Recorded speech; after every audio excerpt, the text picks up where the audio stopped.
Praise the Lord. யாத்திராகமம் 14ஆம் அதிகாரம் 22ஆம் வசனம். இஸ்ரவேல் புத்திரர் சமுத்திரத்தின் நடுவாக வெட்டாந்தரையிலே நடந்து போனார்கள். அவர்கள் வலதுபுறத்திலும் அவர்கள் இடதுபுறத்திலும் ஜலம் அவர்களுக்கு மதிலாக நின்றது. ஆம் பிரியமானவர்களே, உங்க வாழ்க்கையில இந்த நாள்ல எந்த பிரச்சனை மலை மாதிரி இருந்ததோ, எந்த உங்க வாழ்க்கையில சூழ்நிலைகள் உங்களை கீழே தள்ளியதோ, எந்த போராட்டம் உங்களை கலங்கடித்ததோ, இன்றைக்கே கர்த்தர் உங்களை பார்த்து சொல்லுகிறார், இந்த நேரத்துல உங்கள் வாழ்க்கையில அவைகள் எல்லாமே சுக்குநூறாக காணாமல் போகும். வேதத்துல பார்க்கிறோம், இஸ்ரவேல் புத்திரர் சமுத்திரத்தின் நடுவாக வெட்டாந்தரையிலே நடந்து போனார்கள். உலகத்துல இப்படி ஒரு கின்னஸ் ரெக்கார்டு எங்கேயும் பார்க்க முடியாதுங்க. இப்படி ஒரு அதிசயம் உலகத்துல எந்த குறிப்பீடுகளும் கிடையாது. சமுத்திரத்துல ஆண்டவர் வழியை அவர் என்ன செய்தார், அது பிளந்து வெட்டாந்தரை. அப்படின்னா என்ன, அவர் ஈரம் கூட காலில் ஒட்டல. அந்த அளவுக்கு ஆண்டவர் தம்முடைய ஜனங்களை அவர் கரம் பிடித்து நடத்தி கொண்டு போயிருக்கிறார். இந்த நாளில உங்களுக்கு உங்க பிரச்சனையை ஆண்டவர் முடித்து வைக்க வேண்டும் என்றால் எந்த சூழ்நிலையிலும் என் தேவன் உங்களுக்காக அவர் இறங்கி வருவார். எனவே மனுஷனை நம்புறதை விடுங்க. எனக்கு அவங்க வருவாங்க, இவங்க வருவாங்க, எனக்கு அவங்க பார்த்துக்கிறேன்ட்டாங்க, இவங்க கிட்ட சொல்லிட்டேன், அவங்க கடைசி ட்ரை பண்றாங்க, இப்ப போன இடம் பெரிய இடம், அவங்ககிட்ட போய் சொன்னா எல்லாம் முடிஞ்சிடும். எதுவுமே முடியாதுங்க.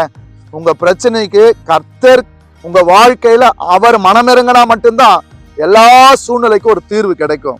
வேதம் சொல்லி இருக்கிறது, செங்கடலை ஆண்டவர் பிளந்து வெட்டாந்தரையில் நடந்து போனார்கள். அவர்கள் வலது புறத்திலும் அவர்கள் இடது புறத்திலும் ஜலம் மதிலாக நின்றது. என்னங்க, ஒரு காம்பவுண்ட்ல போட்டு அது எப்படி ஒரு சுவர் மாதிரி அந்த இடத்துல பாத்தீங்கன்னா தண்ணீர் அப்படியே குவியலாக நின்றதான். எனக்கு அன்பானவர்களே, அதாவது அலைமோதுகின்ற அந்த சமுத்திரம் அது பிளந்து ஒரு மதிலாக நின்றது என்றால் தேவ கரம் ரெண்டு பக்கமும் இருந்தது.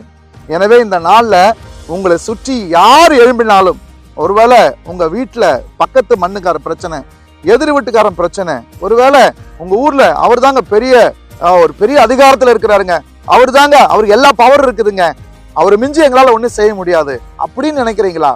யார் உங்களுக்கு விரோதமாய் எப்பேற்பட்ட இடத்துல இருந்தாலும் தேவன் கையில எடுத்துட்டார்னா, அவர் இறங்கி வந்துட்டார்னா, உங்க பிரச்சனை யாரா இருந்தாலும் தேவன் அவர்களை தேவன் சந்திக்க அவர் போதுமானவராக இருக்கிறார்.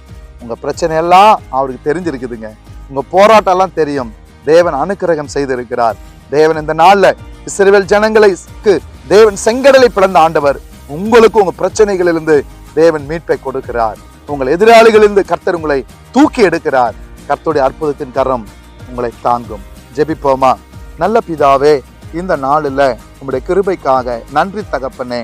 இந்த நாள்ல இந்த வார்த்தையை ஆண்டவர் நாங்கள் தியானிக்கும் போது, இஸ்ரவேல் ஜனங்கள் செங்கடலே ஆண்டவரே வெட்டாந்தரையில நடந்து போனது போல போனாங்களே, ஜலம் அவர்களுக்கு வலது புறத்திலும் இடது புறத்திலும் ரைட் சைட்லயும் லெப்ட் சைட்லயும் ஒரு காம்பவுண்ட் போல ஆண்டவரே அந்த ஓஷன் வாட்டர், ஆண்டவரே சமுத்திரத்தின் தண்ணீர் நின்றது. உங்க வாழ்க்கையில ஆண்டவரே இந்த நேரத்துல தேவ பிள்ளைகள் எந்த பிரச்சனையை மலை மாறி நினைச்சு கண் கலங்கி இருக்கிறாங்களோ, பிரச்சனையில தேவன் பிள்ளைகளுக்கு தீர்வை கொடுப்பீராக. பிள்ளைகளுக்கு இந்த நேரத்துல விசுவாசிக்கும் போதே நீர் அற்புதம் செய்து விட்டீர், அதுக்காக நன்றி.